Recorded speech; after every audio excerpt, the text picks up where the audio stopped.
जितने विद्वान ब्राह्मण होंगे इस पृथ्वी के, जितने भू देवता हैं इस पृथ्वी के, जितने चतुर विद्वान ब्राह्मण जिन्होंने वेद पुराण शास्त्र का अध्ययन किया है, वो हमेशा एक बात जरूर कहते हैं कि शंकर जी का जब अभिषेक करो तो धीरे धीरे जल को चढ़ाओ, आराम से जल को समर्पित करो।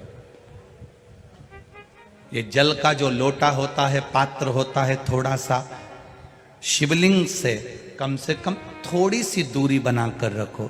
शंकर भगवान को अगर आप मल रहे हो तो ये तांबे का लोटा, पीतल का, चांदी का लोटा तुम्हारा शंकर को टच नहीं होना चाहिए। क्यों? अपने बच्चे को निला रहे हो, अपने पिताजी को निला रहे हो, अपनी माताजी को निला रहे हो और माथा भी ठोकते जा रहे हो। हमारे यहां ये शास्त्र नहीं कहता। विद्वान ब्राह्मण कहते हैं जिन्होंने वेद पुराण शास्त्रों का अध्ययन किया है, ऐसे भू देवता इस भूमंडल के कहते हैं भगवान का अभिषेक करते समय जल की धार धीरे धीरे चलना चाहिए। जल की धार भू देवताओं ने, ब्राह्मणों ने तो कह दी कि धीमे धीमे चलना चाहिए। अब कोई इनसे भिड़ जाए और कह दे साहब कि तुम लिखा हुआ बताओ कि जल की धार महादेव को धीमे धीमे चढ़ना चाहिए, उसका प्रमाण क्या है? तो ब्रह्म वैवर्त पुराण में कहा तुम रुका जी धीरे धीरे जल चढ़ा रहे थे, आराम से जल समर्पित कर रहे थे।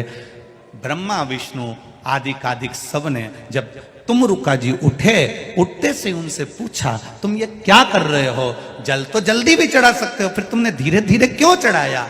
तो कहा मेरे जल को धीरे चढ़ाने का एक कारण है, ये जल शिवजी का चढ़ा हुआ जब पृथ्वी पर जाता है तो पृथ्वी इसको ग्रहण करते हुए अपने आनंद सुख को पाती है और शीतलता प्राप्त करती है, जिससे जनमानस का कल्याण करती है।